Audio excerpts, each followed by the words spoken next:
Beh. Allora, ben ritornati cari telespettatori, questo capitolo odierno lo dedichiamo in modo particolare a tanti di voi che ci scrivete, che partecipate, che si dedicano al settore agricolo. Sapete che periodicamente non esitiamo ad approfondire alcuni temi.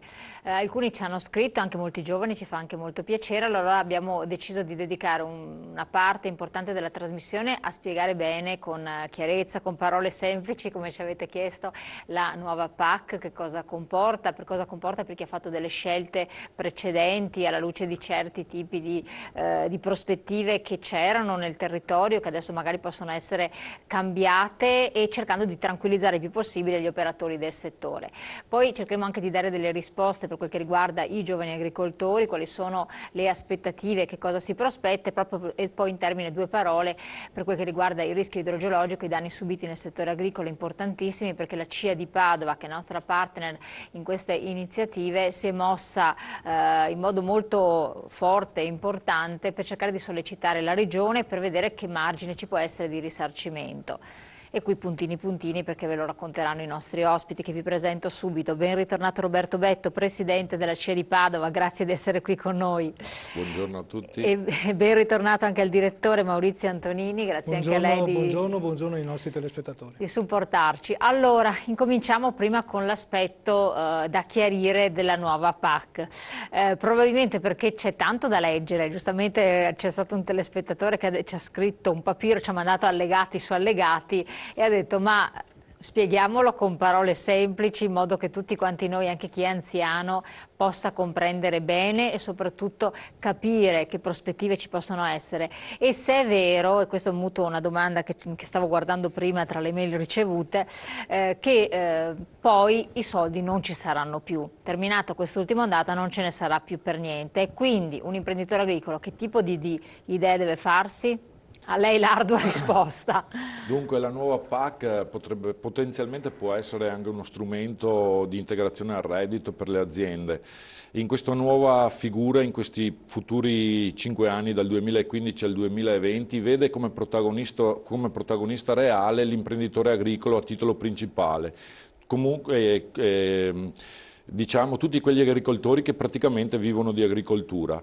Vediamo un attimo che per quanto riguarda la PAC, cioè i finanziamenti, le sovvenzioni dirette, queste nella storia avrebbero visto che le regioni più potenziali dal punto di vista economico, a parità di ettari o di titoli, perché adesso l'unità di misura sarà il titolo, che un titolo equivale a un ettaro.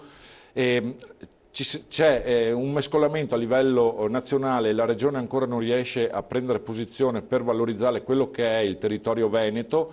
Effettivamente in Italia le 4 regioni che tiravano erano Veneto, cioè che il rapporto superficie PAC, cioè contributo diretto, vedeva nella scala graduatoria la Lombardia, il Veneto e un altro paio di regioni del sud Italia. Rivalorizzando, noi vogliamo che il Veneto venga valorizzato per quello che è. Gli allevamenti, ne abbiamo circa l'80% di quello che è tutto il tessuto nazionale, e quindi questo per un tipo di contributo particolare che era l'accoppiamento, l'accoppiato.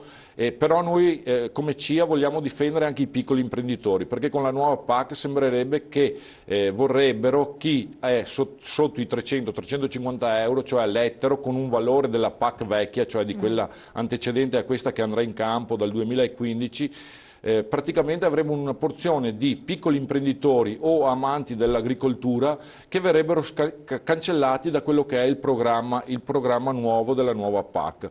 Noi come CIA questo vorremmo difenderlo, perché vedrebbe la scomparsa di un determinato numero di aziende sostanzioso. Però Comunque lei sta dicendo delle cose molto importanti, perché sono reali, esatto, sono importanti ma hanno delle ripercussioni enormi. Secondo il nostro avviso sicuramente a medio e lungo termine porterebbero delle conseguenze gravissime anche per quello che è il territorio, la difesa in se stessa del territorio, perché uno, sebbene proprietario di poca terra, però dedica il suo tempo a questo tipo di intervento anche a livello ambientale e non solo, la sistemazione del territorio, la difesa e quant'altro. Questo potrebbe essere utile anche in quei casi in cui le grandi alluvioni che vediamo ultimamente, le bombe d'acqua che vengono a colpire i nostri territori, i nostri comuni, le nostre province, sono gravissime, con danni anche dal punto di vista economico gravi, ma non solo per l'agricoltura ma anche per i cittadini, per la comunità stessa.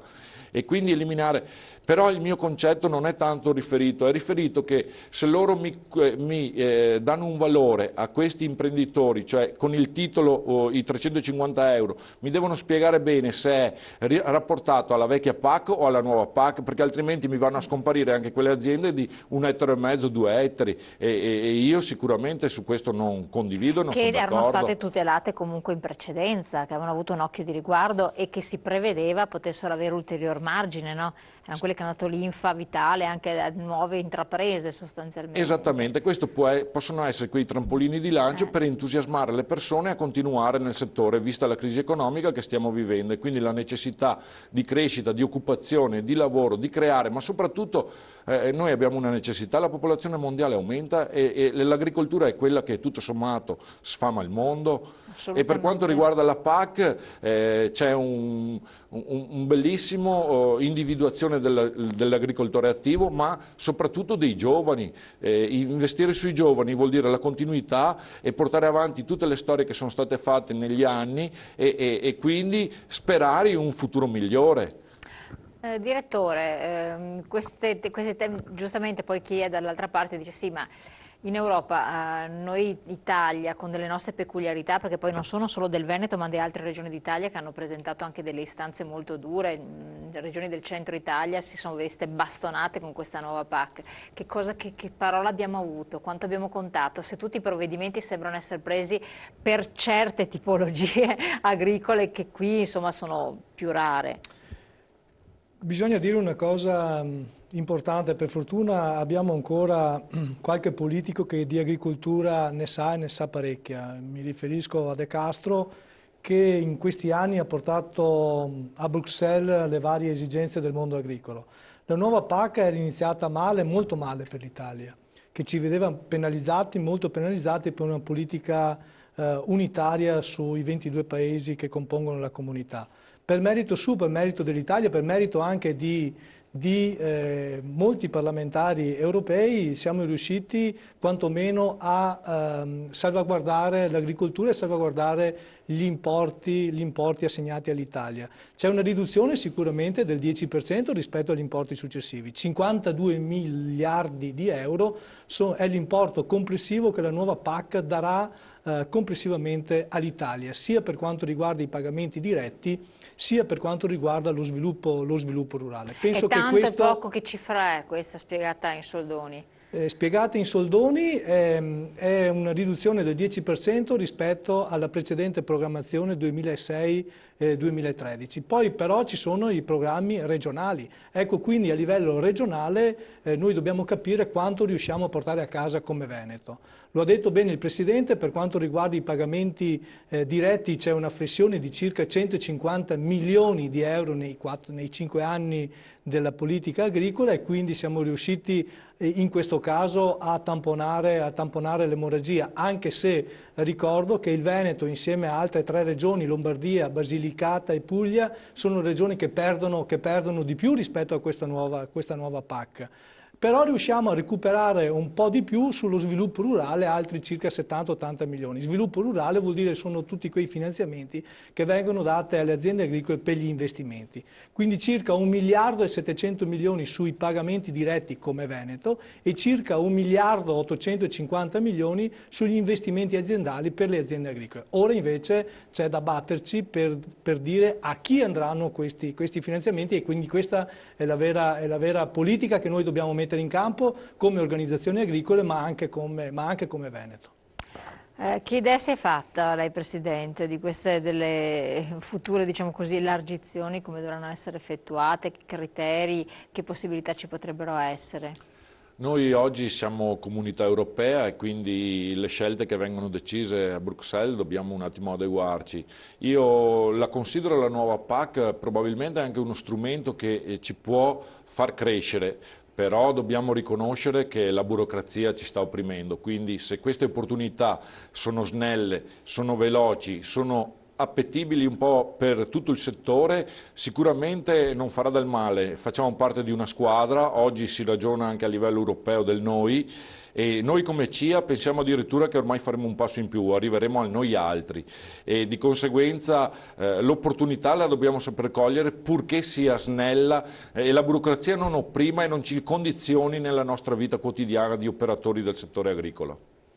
Ecco, andiamo un po' ad analizzare, visto che lei ha dei dati, dei numeri interessanti, se si riesce a capire rispetto al passato che differenza ci verrà ad essere, e quindi capire che eventuale danno ci potrebbero avere economico gli operatori del settore.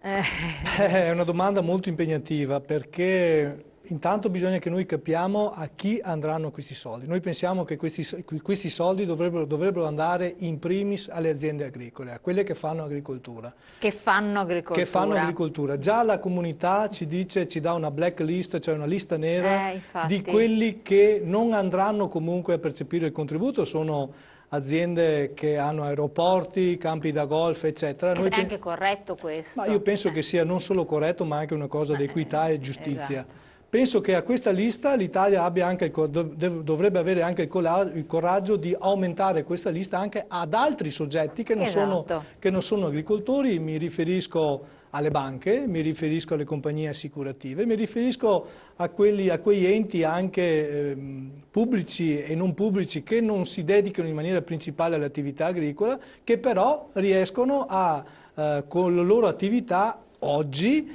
a sopperire diversi contributi che dovrebbero andare alle aziende agricole. Benissimo, questa questione qui che lei ha sottolineato, per la quale voi vi state anche muovendo in modo importante, tra l'altro, è mai possibile che ci sia ancora? Cioè di cui magari i cittadini normali non ne sono a conoscenza, ma con i pochi soldi che ci sono da spartire, pochi o tanti che siano comunque tra chi lavora effettivamente e sono volti a compensare eventuali danni, mancati guadagni per varie situazioni, è mai possibile che invece enti come banche e quant'altro ricevano ancora dei finanziamenti e non si pongono sbarramento? Purtroppo sì, oggi la comunità ci dà uno strumento che è quello della blacklist, e quindi sta all'Italia oggi a decidere se all'interno, e quindi con coraggio e con determinazione, se all'interno di questa blacklist dobbiamo aumentare la forbice. Ricordo che le banche e le assicurazioni rappresentano lo 0,2% del sistema, delle domande che vengono fatte, però percepiscono l'11% complessivo dei contributi complessivi. Quindi 11%. Quindi è un importo abbastanza importante che secondo me oggi con coraggio e determinazione dobbiamo fare delle scelte su questo. Benissimo, una telefonata, pronto? Pronto, buongiorno. Buongiorno, prego. Io sono Mario della provincia di Padova. Sì, signor Mario. Mia moglie prima di andare via mi ha letto, perché non leggo le paroline piccoline dell'argomento odierno. Cosa hai scritto? Non mi ricordo più. Parliamo di agricoltura, di nuova PAC, di prospettive. Ecco, allora io le dico una cosa, signorina, a lei e ai suoi ospiti. Io sono un inventore e ho inventato un tipo di mais che ho chiamato Marus. Ha le caratteristiche e le forze energetiche del vero mais. Cioè il mio è sempre un mais, ma è diverso da questo mais, e cioè ha un vantaggio enorme, specialmente per il biomassa, perché oggi il grano turco costa parecchio, Per produrre il biomassa ci vuole il 25% di grano turco o di mais per alimentare le cellule le quali formano il gas e il biomassa. Dunque, questo mio mais ha una caratteristica che è una novità. Voi direte questo è pazzo. Io non sono pazzo, faccio l'inventore, ne ho una trentina di invenzioni. Questo Marus che ho inventato io ha un vantaggio enorme, e cioè non occorre concimarlo, non occorre ararlo, non occorre innaffiarlo. Una volta seminato, diciamo, si può raccogliere il frutto come le pere, come le mele, e l'anno successivo rifioriscono e producono di nuovo il mais. Quindi lei vorrebbe sapere se rientra in qualche modo qualche tipo di finanziamento per poter produrre questo prodotto? Più che il finanziamento basta che io lo chieda al Benetton, che ha mezza Patagonia su, un terzo della Patagonia, perché produceva lana, adesso non produce più la lana perché la lana è andata in crisi per via della plastica. Vabbè, non divaghiamo perché sennò non ne finiamo più. Qual è la sua domanda precisa ai nostri ospiti della CIA di Padova? Volevo dire che si prendano il mio numero di telefono, che mi si mettano in comunicazione con me se sono agricoli o se hanno la possibilità di presentarmi a qualcuno grande tipo Benetton o padroni terrieri, perché questo mais ha un vantaggio enorme. Prima che mi tagliano la testa gli arabi che questo mais farà concorrenza al petrolio. Va bene, allora l'hanno sentita. Glielo dica, dateli pure il numero di telefono mio che ci mettiamo in contatto. Grazie, va bene. Signorina, grazie. Buona trasmissione. Grazie signor il nostro telespettatore. Prego. La risposta?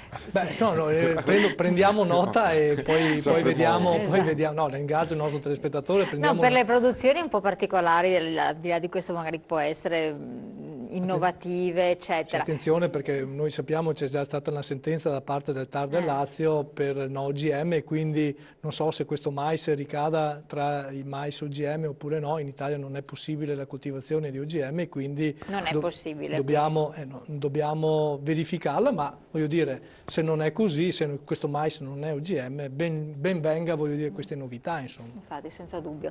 Io l'avevo un attimo avevamo appunto chiarito l'11%, quindi di questa cosa che non è una cifra di poco conto, anzi, purtroppo sono soldi importanti.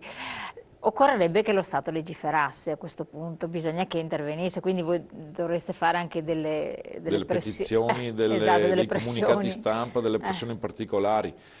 Sì, le pressioni si possono fare, purché dall'altra parte ci sia anche un'intesa e ci sia un modo di trovare dei punti di compromesso equi per superare questi ostacoli. Che tipo di sentire avete percepito? Ultimamente la politica si riempie tanto la bocca di sviluppo economico, di crescita, di PIL, di agricoltura che funziona, però i nostri agricoltori, dobbiamo riconoscere una cosa: i redditi sono scarsissimi e nonostante il loro impegno, la loro buona volontà a far crescere il settore, o per una disgrazia o per un'altra o per un inconveniente o per altro problema, talvolta vediamo che arrancano per gestire la loro azienda nella maniera ottimale, anche perché l'agricoltore è quella persona che spera sempre che l'anno successivo sia meglio del precedente, però talvolta il reddito è veramente scarso. Ai noi. Devo aggiungere qualcosa a questo. Ecco, della nuova PAC, quali sono i punti fondamentali, ce ne sono diversi, che possono coinvolgere gli addetti ai lavori? La nuova PAC relativamente allo sviluppo rurale e quindi i pagamenti diretti alla domanda unica riguardano due punti sostanziali. Il primo relativamente all'agricoltore attivo, e quindi la possibilità che i contributi vadino a determinati agricoltori. Ovviamente salvaguardando, come diceva correttamente il Presidente, le aziende piccole. Perché a volte, vede, noi non capiamo perfettamente qual è la funzione delle nostre aziende, di queste aziende medio-piccole che sono nel territorio veneto e nel territorio padovano. Tanto per dare dei numeri, su circa 100.000 aziende nel Veneto, il 30% sono aziende che sono inferiori a 1 ettaro, quindi circa 30.000 aziende sono inferiori a 1 ettaro. Queste aziende danno comunque una funzione importante nel territorio, sia per quanto riguarda la questione ambientale, sia per quanto riguarda la questione del territorio vero e proprio, e quindi la salvaguardia del territorio, oltre ovviamente alla produzione. Di queste aziende ci sarebbe bisogno solo di 5 milioni di euro di contributi complessivamente, quindi una cifra estremamente ridotta rispetto a 1.700.000.000 che la Regione Veneto dovrebbe stanziare nei prossimi 5 anni. Quindi questa è una funzione. Chi parla ora di una questione economica sbaglia, cioè sbagliamo nel pensare che queste aziende possono percepire tanti contributi. Queste aziende invece, con pochi contributi che noi riusciamo a dare, riusciamo comunque a dare delle risposte importanti e concrete nel territorio, e questo è l'elemento della politica che noi dobbiamo portare a casa e che anche la Regione Veneto deve capire. L'altro elemento riguarda il greening, cioè l'agricoltura verde. Altro elemento importante incluso all'interno della riforma della PAC 2014-2020, nel senso che la comunità dice sì, noi ti diamo i contributi, però tu, azienda agricola che superi i 10 ettari o che superi i 20 o i 30 ettari, devi comunque mantenere un'agricoltura verde, quindi devi fare il cambio culturale, devi mantenere le siepi, devi mantenere le fasce tamponi, devi stare attento ai fossati, eccetera. E quindi l'obbligatorietà da parte della comunità europea che gli agricoltori devono seguire determinate norme. Questa è la norma del greening. Secondo noi anche questo è un elemento di grande novità e di grande importanza.